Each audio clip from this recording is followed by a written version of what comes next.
We are back on the Rational Boomer podcast. Hopefully, your day is going well. It's Monday. It's the start of the week. Of course, I'm doing it in the early morning hours, so nothing has happened yet this week. We've got some things to talk about from over the weekend and last week. And looking forward, I think we're going to be finding some interesting things happening, and we will be talking about that, of course. One thing that I found kind of interesting and kind of hilarious, actually, is the border crisis issue and how the Republicans say it's this horrible problem, but yet somehow they don't want to pass a bill that's going to be coming up probably this week. It'll be interesting to see how that all shakes out. I personally think they're going to pass the bill. They really don't have much choice. Anyway, the Trumplafucks are getting impatient with all the problems, the tragedies, the people coming across the border in droves. So Trumplafucks decided to put together a caravan. They all got in their fucking jalopies and headed down toward the border to fight and push back the brown people, going down to Eagle Pass in Texas. If the government won't do it, if Joe Biden won't do it, God damn it, I'll do it. So they head down there. Unfortunately, when they got there, they didn't find shit. They're looking around going, where's the fight at? Where are the people? There was nowhere near the troubles that Greg Abbott or Donald Trump or any of the other Republicans said. They headed down there. And do you think they were discouraged? And do you think they would think twice about their leaders and them lying to them? Oh, hell no. They just sat there and they started giving each other baptisms and all kinds of goofy shit. So I don't know how that's all going to shake out. The bottom line is we keep hearing about these problems and these hordes coming across the border, yet they go down to the one hot spot where there's supposedly a standoff between the National Guard and the Border Guard, and there ain't much going on. Nothing going on. So typical of Republicans. They'll enhance or exaggerate something just to hype people up. Now, people like you and me won't get hyped up because we have above average intelligence. Now, the Trumplafucks, a whole different story. They are subnormal intellectual individuals. They will believe fucking anything. They will come, see that they're lied to, and it still doesn't click with them. I don't know what the fuck to say. Um, but this border plan that's in the Senate and then ultimately in the House, there's a lot of pushback against it. Now, we're going to talk about it in just a little bit. They did finally release the bill. So we kind of know what's going on in it or starting to learn what's going on.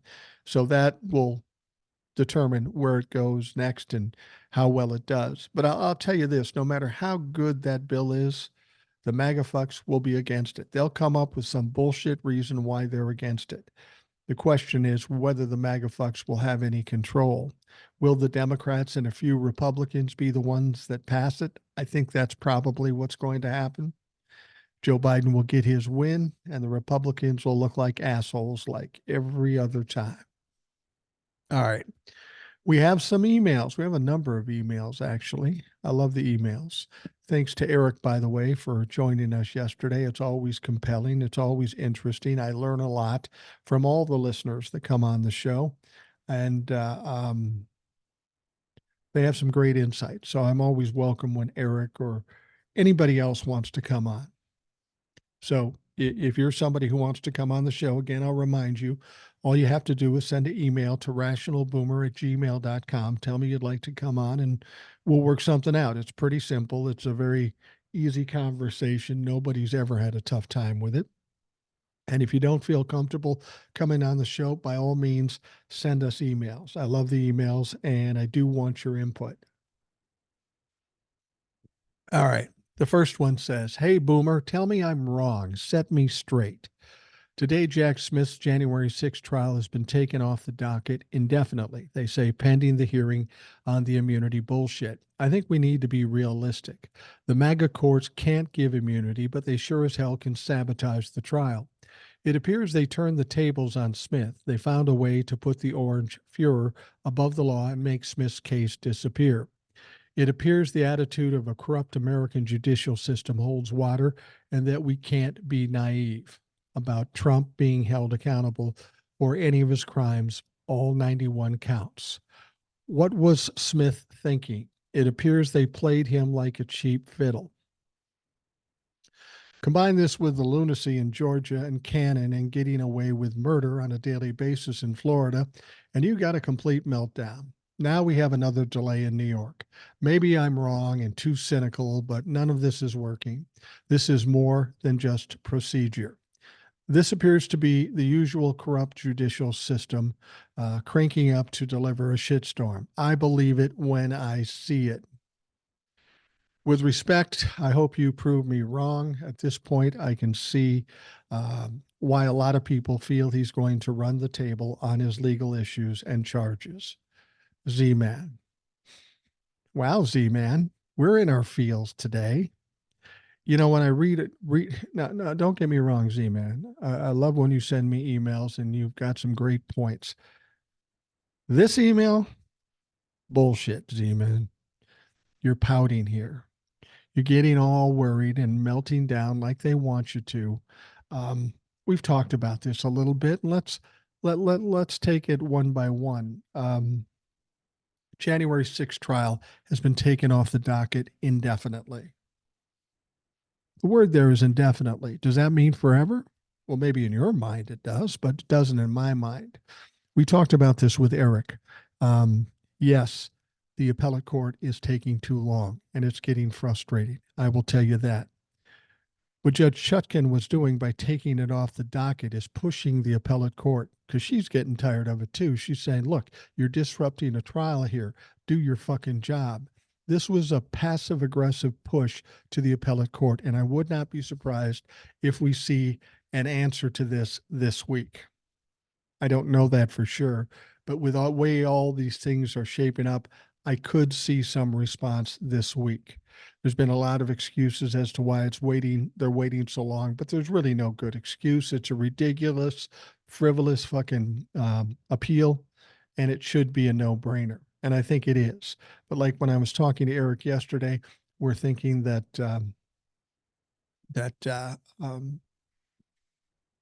they want to make sure that this appellate decision is airtight. So when it does get to the Supreme Court, they can just say, yeah, there's nothing we can do with that. We're not even going to hear it. And I think that's how it's going to play out anyway. But you said it appears they turned the tables on Smith. They found a way to put the Orange Furor above the law and make Smith's case disappear. Are you fucking serious? You think they played Jack Smith? How did Jack Smith get played in this situation? We knew Donald Trump would take every appeal he could possibly take. We know courts are typically slow. But what we also know with Donald Trump in the last couple of years, the courts have taken pretty quick action. The case disappear? Where are you getting that from? Nothing's fucking disappeared. You honestly don't think that January 6th case isn't going to happen? That it just simply disappeared? Please, motherfucker, that's not how it works. You got to stop whining and crying about your negative attitude about it. Is it going the way we want? Absolutely perfectly? No, it's not. It never fucking goes that way. But I tell you this, we are headed the right direction. The momentum is going the right way. Just because it doesn't happen on March 4th, you don't cry and whine about it. Most cases do get delayed a certain amount. Now you say it's not, it's delayed indefinitely, like it's never going to happen. Well, that's bullshit. Judge Chutkan is pushing the appellate court, and as soon as the appellate court makes a decision, she'll set another date. Then it will go to the Supreme Court, and the Supreme Court will say, yeah, I don't need that. Don't tell me it's going away. It's not going away. And to suggest that Smith was played like a cheap fiddle, please. You're not watching if that's what you think. Now you're talking about the lunacy in Georgia. Again, another stumbling block. This is status quo for Donald Trump and Republicans. Do everything they can. The case with Fani Willis is not going to pan out to anything. Now, I don't know how long the Georgia case is going to get delayed, but it really doesn't matter to me, nor does the Florida case. But I will tell you this, in the Florida case, we're getting to that point where Jack Smith is going to go to the 11th Circuit and try to get her ass kicked out. I'm sure he's waiting for the perfect time. But here's the deal.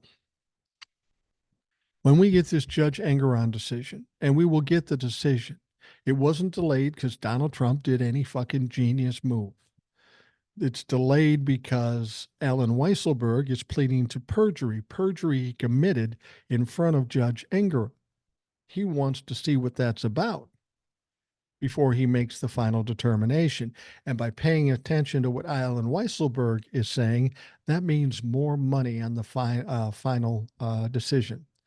So you're getting all worked up about shit that you don't need to get worked up about. I've told you folks this before. Don't worry about shit you can control. Just trust the process. The process may not be as fast as it should be or as fast as you want, but trust me, it's going to get there. You really think Donald Trump's going to run the table on this? Mike, I've given you more credit than that. I don't know if you're playing devil's advocate here, but I'm disappointed in you for this negative attitude. We have no whiners on this show. And what you're doing here is whining. So stop that shit. You're better than that. Judge Engeron will be coming out with a decision in the next 7 to 10 days. So we'll be fine. Don't whine. Don't worry. It's going to be fine. Donald Trump can't run the table. Donald Trump can't get through the first leg. Because remember, if the January 6th trial is delayed into April or May, you know what then happens? What then happens is the Manhattan District comes to the table and they will take off in March. And remember what I said. You only need one conviction, maybe two, and Donald Trump is done. It doesn't matter if it comes in Manhattan or DC or Florida or Georgia. Once that happens, it doesn't matter when Florida or Georgia fucking go. If it goes after the election, who cares? Donald Trump's not winning the election anyway, and the other shit will take him down. Personally, I think this money judgment that's coming from Engeron in the next week to 10 days, that's going to knock Donald Trump off his perch, and he's going to be in trouble. All right, Z-Man, I hope you get it. Fucking calm the fuck down. All right, the next email says, Dear Mike, I just can't believe that this year is the downfall of the Orange Boy. Man, that $83.3 million charge that he has to pay E. Jean Carroll is like the icing on the cake for him. I still can't believe how he can manage to try to run for the POTUS job when he has endless amounts of court trials. I truly think that he won't be able to run for office or be in the White House. I concur. He will, saying he won't be able to run for a second time or ever again in his life. The only thing that's coming for him is an orange jumpsuit. Well, he's going to be 78 in 2024, about the time of the election. He's not in the best health mentally or physically. He's got more stress and strain hanging over his head than any human can possibly handle. Donald Trump won't be the nominee in 2024, and he'll never be the nominee again. I don't even know that he can fucking survive. He should have stayed in the Fulton County Jail permanently with his buddy Rudy and the 17 other defendants who tried to overthrow the presidential election in the good state of Georgia. I agree, and if they could have kept him, they probably would have. I was watching the replay when Mark Zuckerberg and the CEO of TikTok were grilled by the Senate Judiciary Committee. I was laughing to the bank when the CEO of TikTok was being asked about his status of being a citizen of Singapore and how Tim asked him if he's a citizen of another nation, but didn't really go into depth about the dangers of children being bullied in social media and choose to grill him about personal things. The Senate Judiciary Committee has no idea or grasp about technology or how social media works, period, or have a lack of intelligence on everything. I'm so proud that union auto workers endorsed Joe Biden and that 58% of the auto workers endorsed President Biden. and or 58% of the women have decided to vote for POTUS, Joe Biden, because they want the right to have an abortion and to not be sent to jail for having an abortion wherever they live. And I've said this before. I personally think that that issue, the overturning of Roe v. Wade, that's the moment that the Republicans lost the 2024 election. I'm just saying, if nothing else was happening, that would cause them to lose the election. With all this other bullshit, well, the world's falling in on the Republican Party. That's why I can't see anything but a blue wave in uh, in November.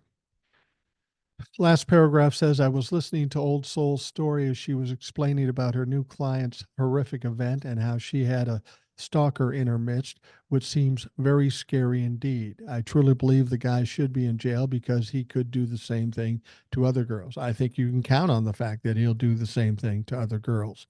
But I know that Old Soul is fighting to protect her. My hat goes off to the hard work and dedication to Old Soul for her hard work to protect women all around her state.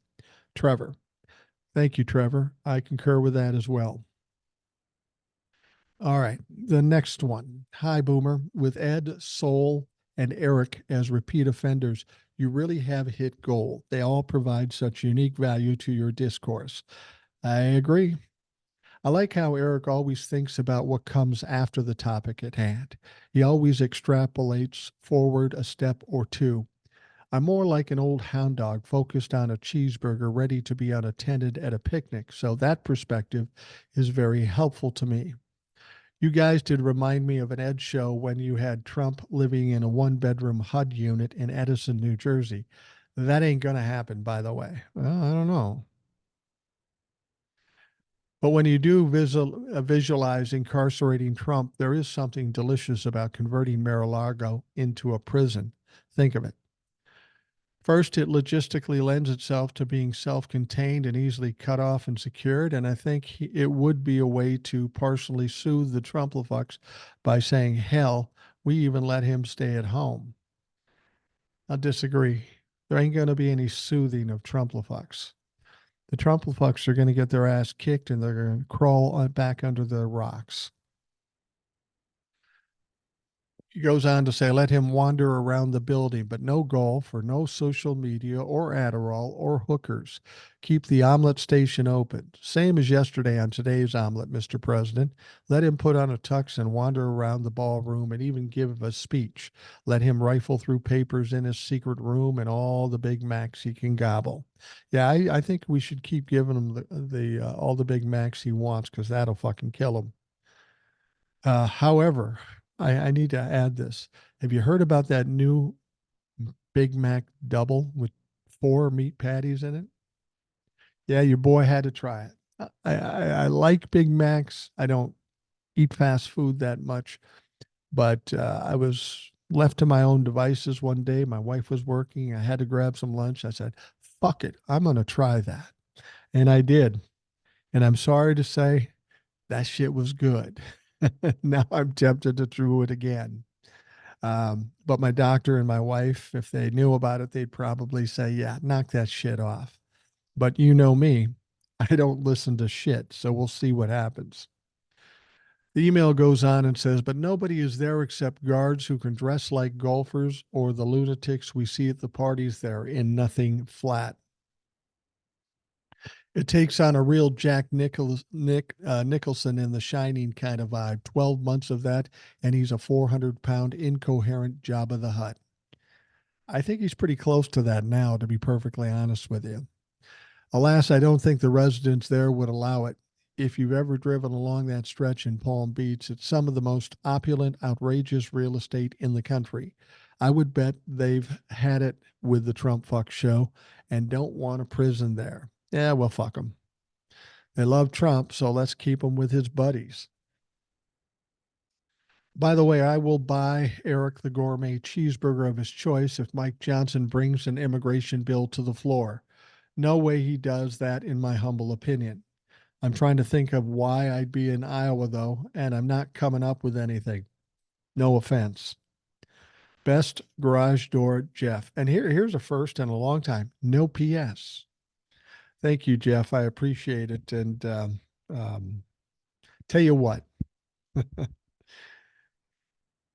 if Mike Johnson does introduce the bill and it gets voted on and it passes, and you don't make it to Iowa, should you ever make it to Minneapolis or Minnesota in general, you can buy me the double Big Mac, and then I'll tell Eric how good it was. That sounds like a deal to me. The next email says, Mike, I've been listening to your podcast and TikToks every day since October of last year. You've been very informative and enlightening. Also, I wanted to mention we're of the same age and share the same thoughts on life and politics. In listening to your TikTok today about the border crisis at Eagle Pass, so called, it got me thinking as we were just 2 hours away from staying for the winter. So I Googled Eagle Pass live cam. In doing so, it shows 3 live cameras. Wouldn't you know it? It only shows cars crossing the border. Another narrative debunked. Alan. Yeah, you're absolutely right. There ain't shit going on down there. Nothing. Fucking absolutely nothing. All right, next email. Hi, Mike. Great show yesterday with you and Eric. Love the border breakdown. I kept laughing about the trucker convoy. All the Republicans have done is expose the lies and pathetic supporters they have. Those people are trash, and they're talking their trashy selves to those cities, or taking their trashy selves to those cities along the border, which I'm sure Texans are not happy about. Republican legislators are so dumb for not taking this border deal. They'll never get another one this close to what they want. Democrats truly compromised to deliver this deal, and Republicans are just blowing it. I called my representative, who happens to be Republican, and said, you better take the deal because when the Dems take over, you'll regret your decision. And you're absolutely right. When the Dems take over in January of 2025, ain't going to be no deals. It's going to be Dems way or the fucking highway.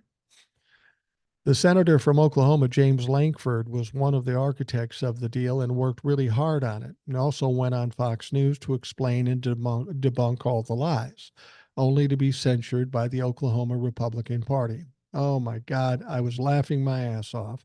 These Republicans are crazy. Please vote, people, especially locally. Another note, how about you? How about your Representative Dean Phillips? The signatures he submitted to get on the ballot were fraudulent.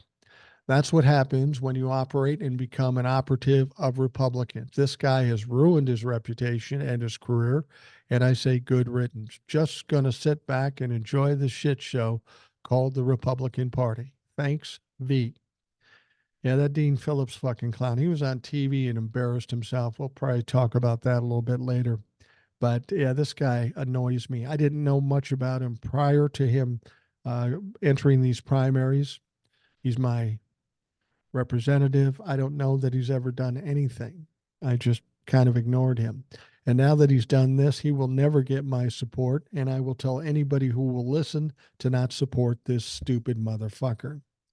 In fact, Michael Steele, the former Republican, had him on the show on MSNBC, and he basically said, "What the fuck are you doing? Why are you doing this? This is stupid." We'll talk more about it later.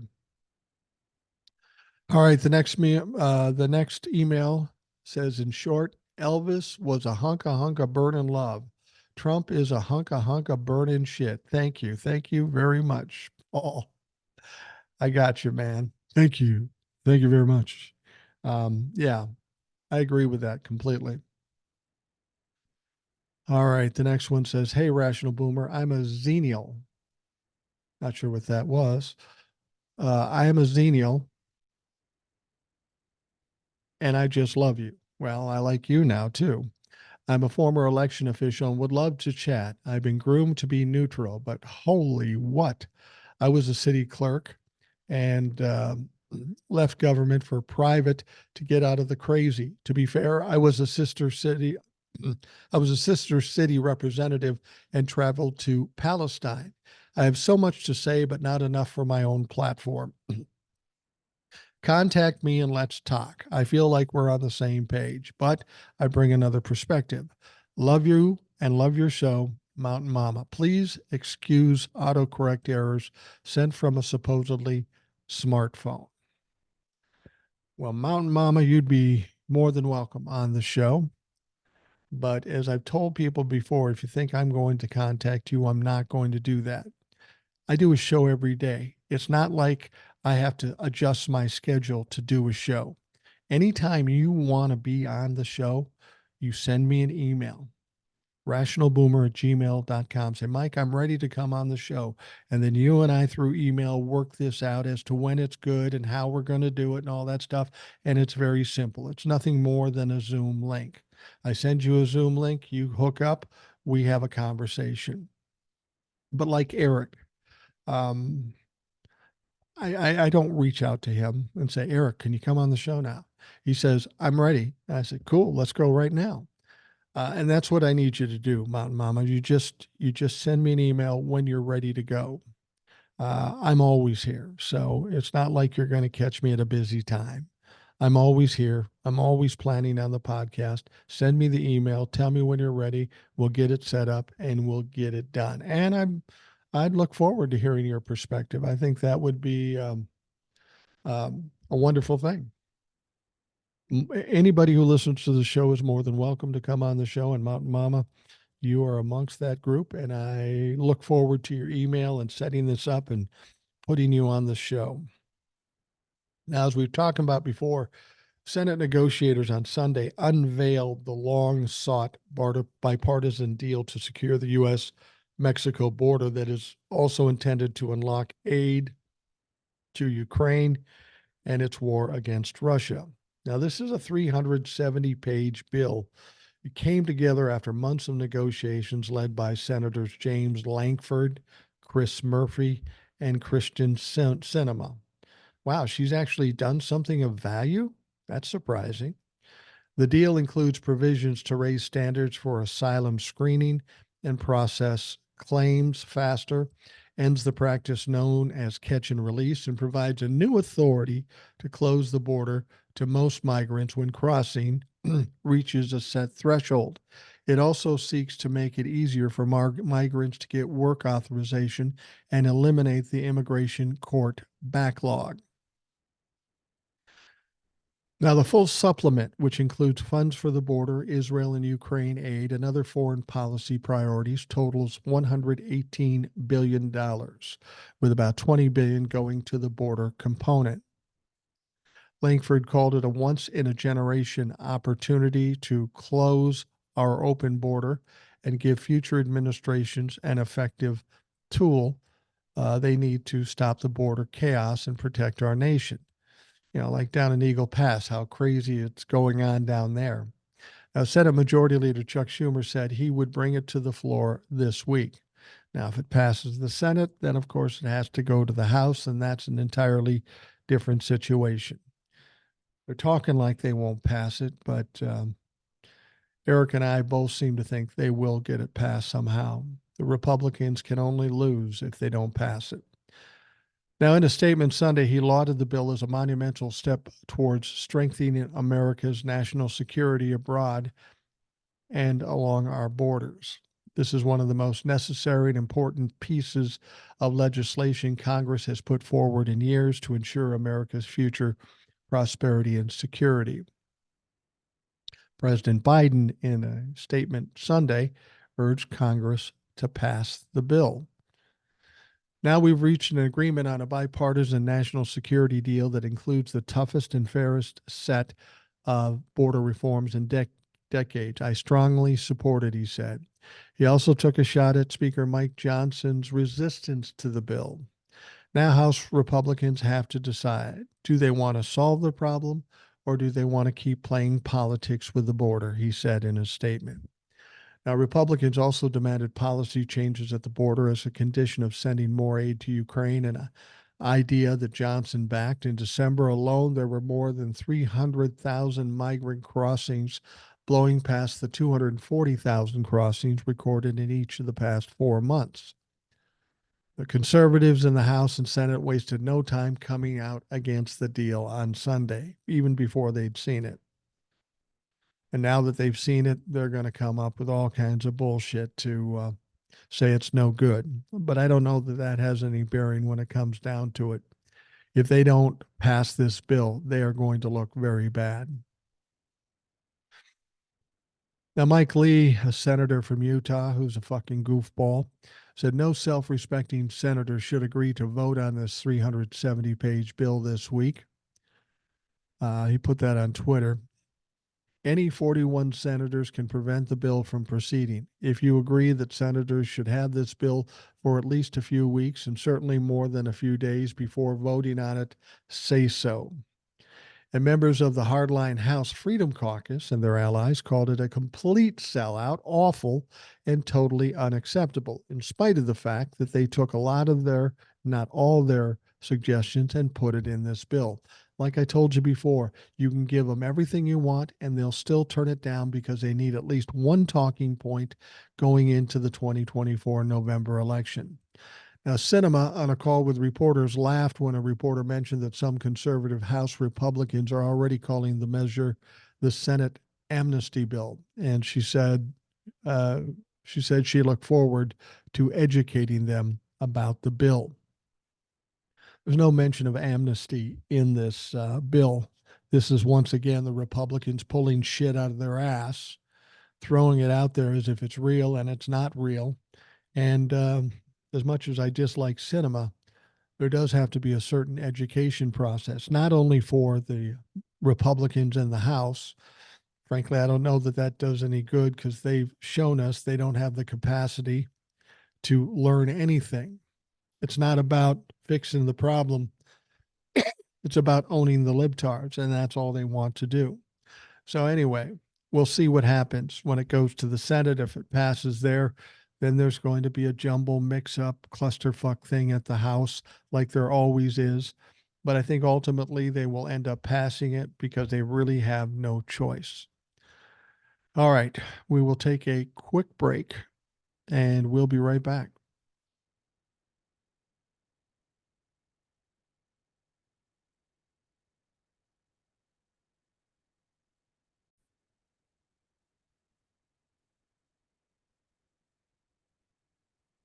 Now, one of the big cases that people are on pins and needles over is this 14th Amendment case. And Colorado Supreme Court said Donald Trump isn't on the ballot. It got appealed to the Supreme Court, and we've been waiting for some action on that. Well, action is what we're going to get here very shortly. This is a case with potential to disrupt Donald Trump's drive to the White House and is putting the Supreme Court uncomfortably. They aren't happy about this, I can guarantee you, but they're at the center of the 2024 presidential campaign.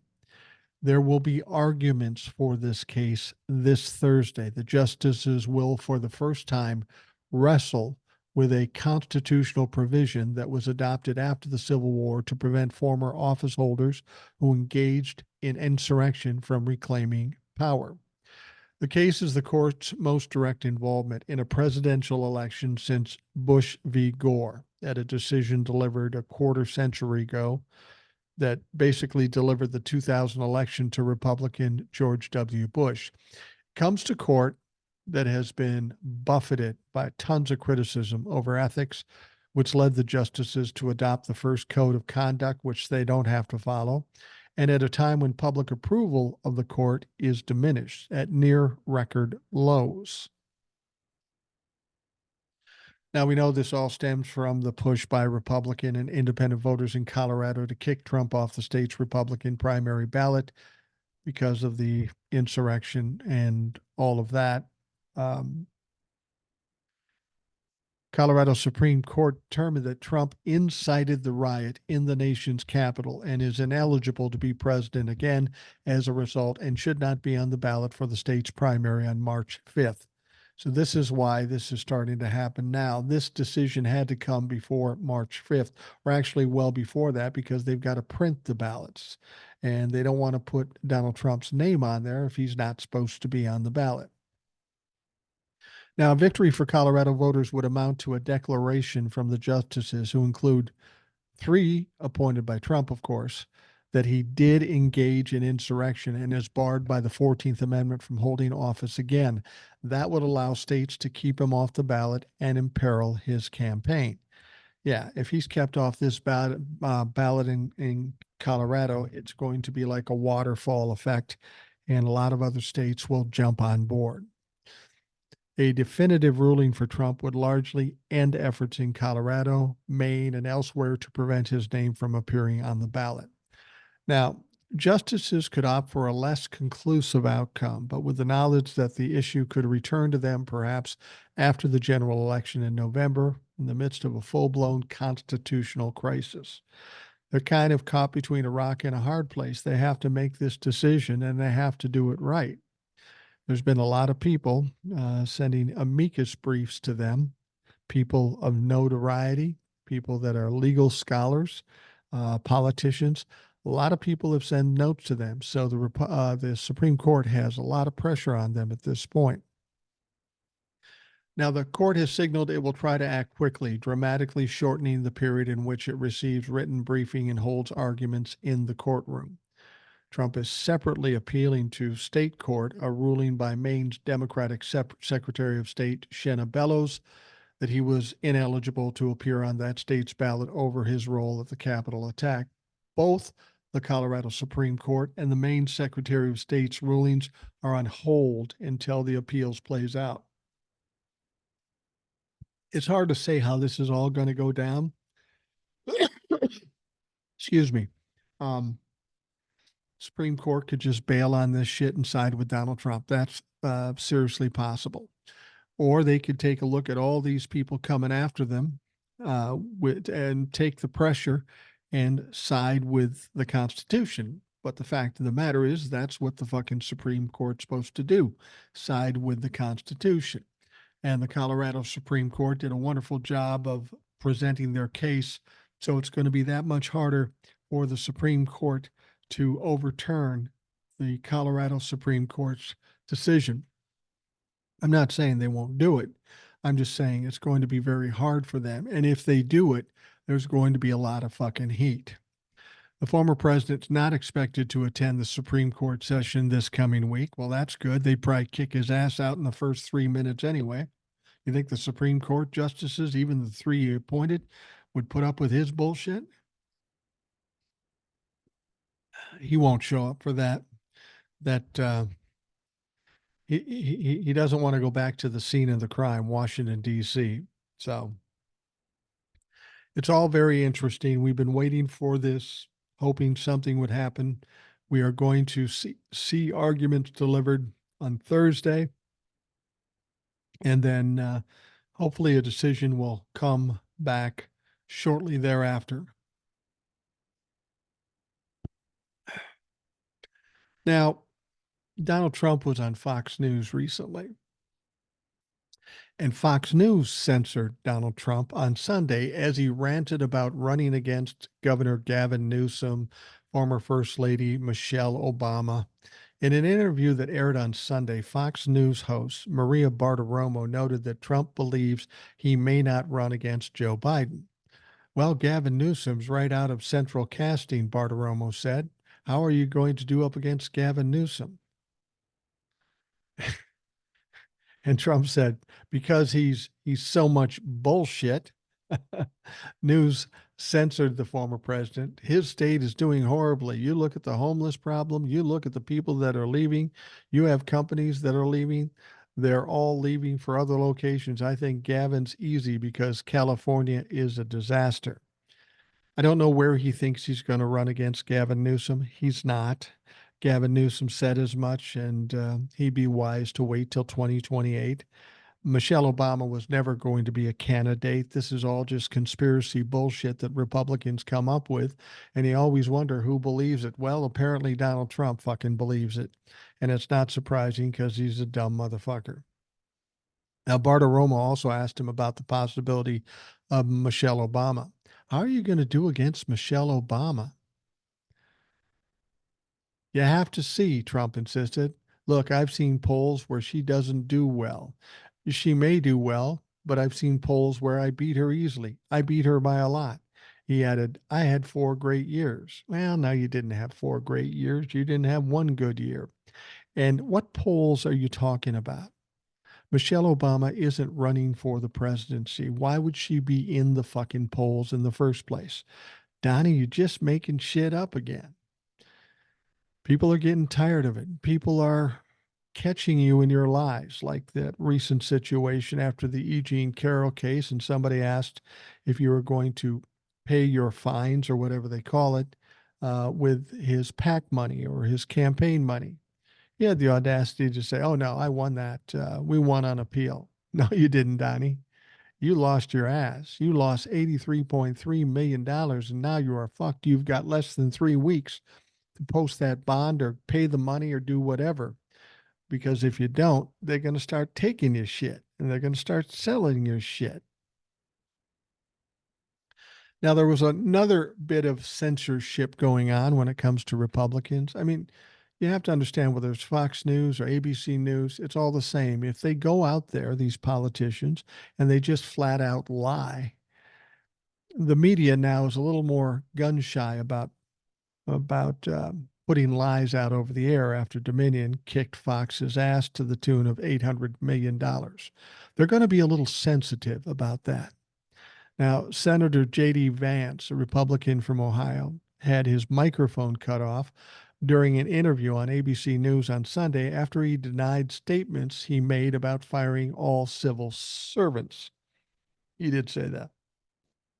Now, while interviewing Vance on ABC's This Week program, host George Stephanopoulos pointed to the senator's remarks on the 2021 radio program.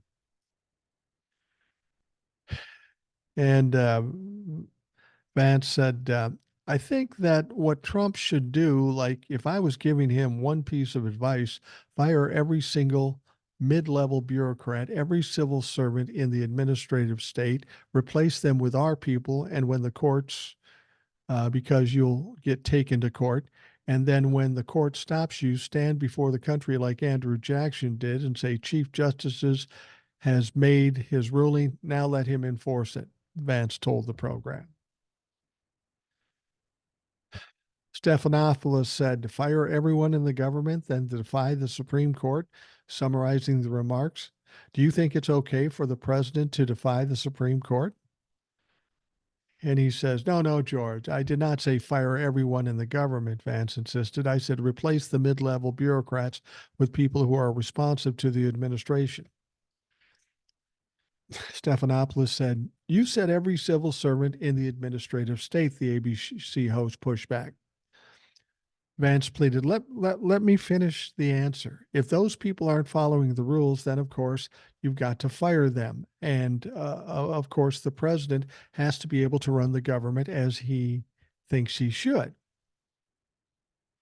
The Constitution also says the president must abide by legitimate Supreme Court rulings, said Stephanopoulos. You said every civil servant in the administrative state. They're all in a union too. You can't just fire them like that. Vance pleaded, let me finish my answer. And he kept going back and forth and just losing his shit. He didn't know how to answer it. He says the Constitution also says the president must abide by legitimate court rulings, doesn't it? Stephanopoulos went off on a tangent again. They cut off his mic and said, okay, you suggest that the president can defy the Supreme Court. And Vance, looking like a complete fool, said, no, no, wait. They cut his mic off and they moved on. J.D. Vance probably won't go back on ABC again because he looked foolish, much like Donald Trump looks foolish every time they have to censor his ass. You see what's happening here? These people are talking their shit. They've been talking their shit for 7 years, but the media never pushed back. They never held them accountable because it was good TV. Now the tide has turned. It's real easy to pile on when it's going south for Republicans, and it is. In spite of what anybody thinks, it's going south. Nothing is going well for them. They're losing at every turn, and you're going to see the media pile on because that's where the viewership is going to be. And henceforth, you're not going to see Republicans get away with the shit they've gotten away with for 7 years. And that's going to be a wonderful thing. My only problem with it is Had they done it 7 years ago, we wouldn't be in this fucking position. So fuck you, media. All right, former Tea Party Republican Representative Denver Riggleman of Virginia. Is that a real fucking name? Denver Riggleman? Anyway, he's telling former Donald Trump staff and appointees who've come out against their boss that it's not enough. See what I mean? The tide is turning. The Republicans are starting to eat their young. Now, speaking to MSNBC on Sunday, Riggleman addressed recent comments from former advisor and brief communications director Anthony Scaramucci, or the Mooch as we know him, who promoted Joe Biden in a recent interview. The ex-congressman agreed it's absolutely time for those anti-Trump Republicans to speak out publicly. When you see Scaramucci or you see Kinzinger, you see all these individuals say, if it's Trump, Biden, I'm voting for Joe Biden, he explained. It's really not much of a choice for anybody if they're worried about law, order, or even sanity, or somebody who buys into conspiracy theories for their own self-aggrandizement or self-identifies as a dictator in talks about retribution.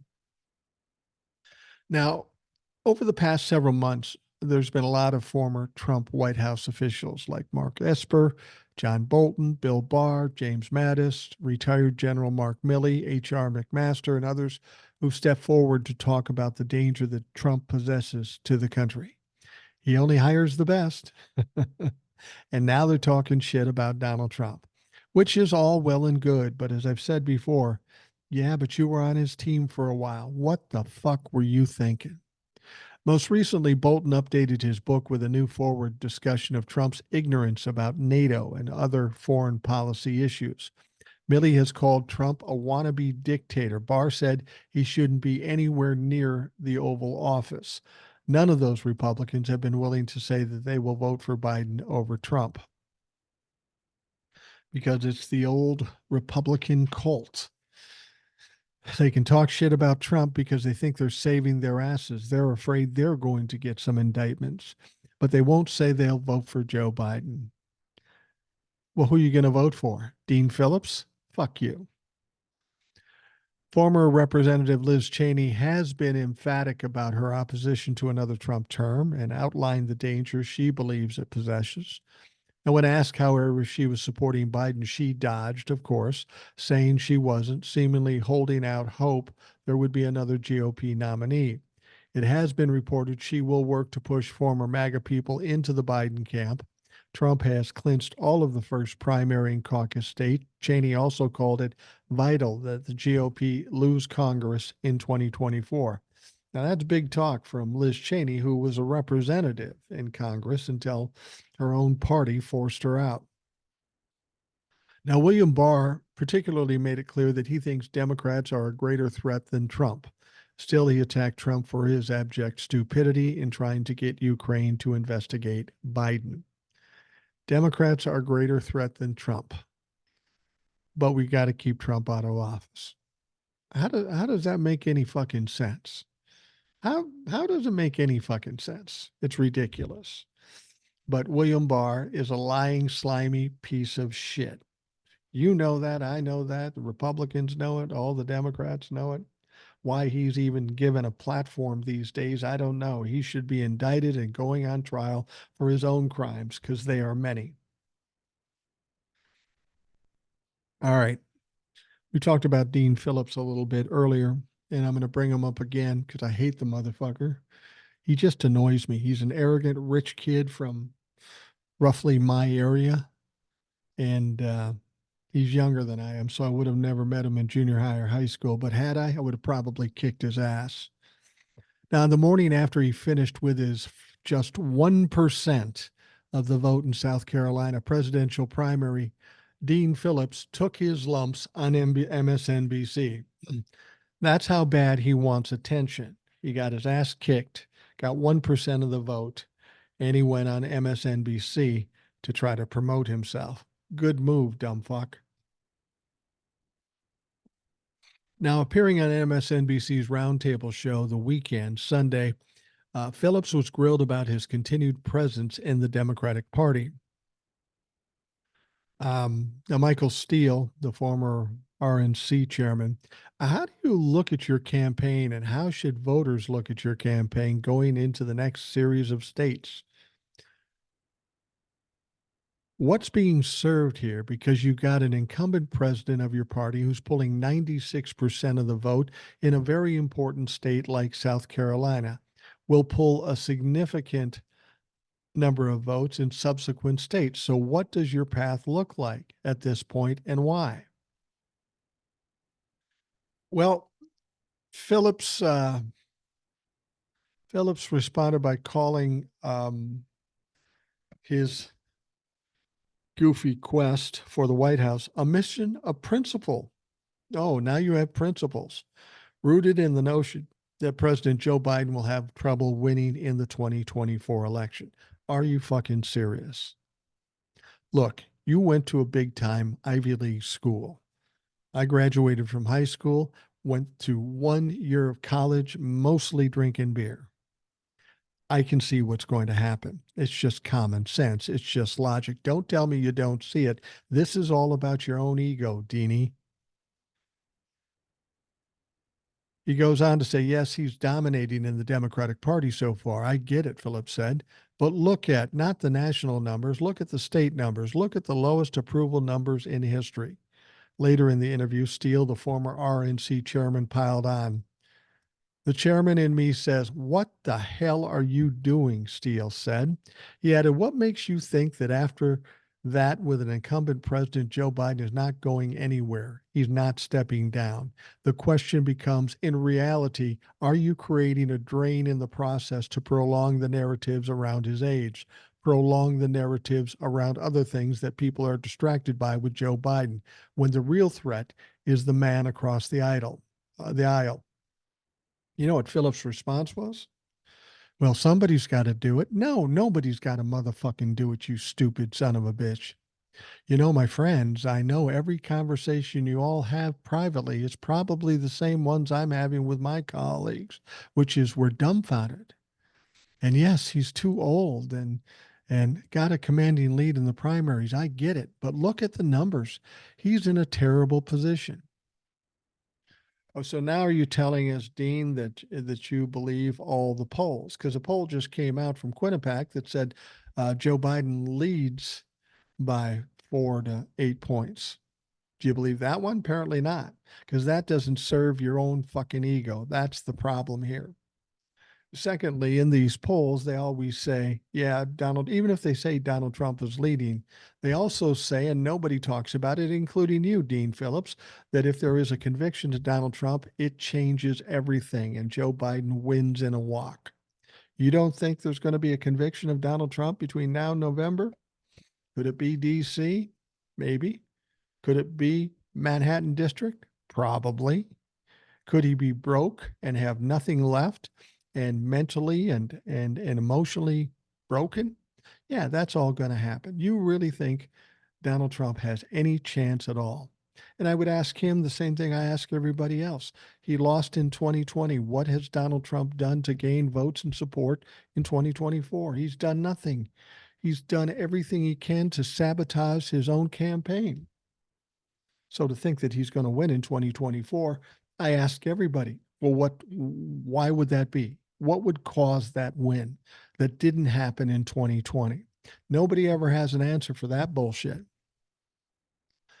Let's talk about another loser. and this is a and this is a funny story because it's all fantasy. Former New York Mayor Rudy Giuliani recently filed for bankruptcy, said he would refuse a job as Donald Trump's next vice president. Well, first of all, Rudy, if somehow, some way, Donald Trump became a nominee for the president, he would never ask your dumb ass. You're fucking you're fucking damaged goods. He doesn't want anything to do with you. Second of all, to think that Donald Trump will ever get to the point where he needs to announce a vice president is just absurd. Now, Giuliani made the remarks on his Sunday radio show after co-host Maria Ryan claimed listeners wanted him to take the VP job. Yeah, I'm sure people are just talking about it all over the place. Rudy, you're done. You're worse off than Donald Trump right now. Donald Trump will catch up to you, but you're fucked. Your career, your future, your life is done. It's dead. She goes on to say a lot of people have written in Rudy Giuliani for VP, she insisted. Nope, Giuliani replied without giving a reason. Well, I don't know, Rudy. Here's the deal. You kind of need a job. You can't be a lawyer anymore. Maybe the reason he doesn't want to work or get another job is because he knows those two ladies down in Georgia are going to take everything he makes anyway. So what the fuck? Rudy Giuliani added, I told you I like Ben Carson. Oh, yeah, that goofy fuck. That weirdo. He makes Ron DeSantis look normal. Yeah, Ben Carson would be a great pick. Ben Carson. I think that would be good. He agreed with Ryan and said that Representative Byron Donalds would be a good choice. Oh, the former criminal? Yeah, he'd be a good choice. He'd match up real well with another criminal and Donald Trump. Giuliani wasn't as open when it came to Governor Ron DeSantis. You'd have to talk me into it, but only on a personal issue because of his disloyalty, but on substance, no question, he remarked. Could he be president? And the others, yes. There are a whole bunch of others, the former mayor added. I'm sorry, I'm leaving them out. What I love about this story is that somehow Rudy Giuliani believes that he has any authority to talk about these things, that anybody cares what he's doing. I mean, who listens to his podcast or his radio show? I can't imagine anybody does. Even the dumb Trumplafucks have got to be disappointed with him. He's selling Donald Trump out. He's broke as a bitch. Why would they listen to him? But like all the egomaniacs, they've got to get their attention. And no matter how stupid it looks, they will do whatever they have to do and say whatever they want. But Rudy, you're fucking done. Why don't you just give it up? You know, you're 150 years old. This would be a good time to die. You're not going to redeem yourself, so you might as well get it over with. Now, a right wing Tennessee school board member, backed by Moms for Liberty, um, has been arrested for what? Not a sex charge this time, shoplifting. Isn't there a commandment that says, Thou shalt not steal? Yeah, these evangelicals love to spout the Bible, but they apparently think the Ten Commandments are just suggestions and they don't apply to them. Carrie Blair, who was elected in November of 2022 following a campaign against tolerant social agendas, is accused of stealing items from Target 7 times between November 25th and December 20th. Less than a month, 7 times she ripped off Target. Now, I take personal offense to that because Target is based in Minnesota. The 43-year-old Blair was booked January 5th and charged with theft of property less than $1,000, and she was released on $7,500 bond. Now, police say Blair stole nearly $730 worth of merchandise by skip scanning items at the store's self-checkout. That means when she accidentally forgot things in her cart, apparently, to the tune of 730 bucks. Now that's a pretty big mistake. I've done that before with like a candy bar or something that I realize when I realize that I go back and pay for it because that's what normal fucks do. Not this stupid evangelical bitch. She resigned Wednesday from the Collierville School Board citing family reasons. Yeah, family reasons. Fuck yeah. Shelby County School Board races are nonpartisan, but Blair received contributions to her mostly self-financed campaign from Patricia Woodard, the treasurer of the local chapters of Moms for Liberty, and mirrored that far right group's complaints about educational materials that did not reflect a conservative social agenda. Again, this is the evangelicals telling you what you should and shouldn't be doing, but believing they can do whatever they want, whether it have threesomes and still talk badly about the LGBT people or stealing from Target. Jesus Christ. People ask me why I don't like the evangelicals because they are the greatest hypocrites on the face of this earth. I'm going to tell you what, evangelical goes to heaven and sees their maker, he's going to be pissed because you used him or it to grift money and not to do any good. Oh, you put on a good show, you talk some shit, you look the look, but when it comes to living your life, you're corrupt, you're criminal, and you're pieces of shit. All right. Now, we're going to wrap things up with another story that was hot and heavy for a long time, but somehow it's kind of faded away, interestingly enough. The flailing effort by House Republicans to impeach Joe Biden was confirmed to be flailing by CNN's Melanie Zanona and Annie Grayer. In a new report on Friday, Zanona and Grayer spoke to several House Republicans who painted a picture of the evidence free push to impeach Biden as a jumbled mess, according to one of those Republicans who was not named. But some of them did speak on the record and offered little to no support for the effort.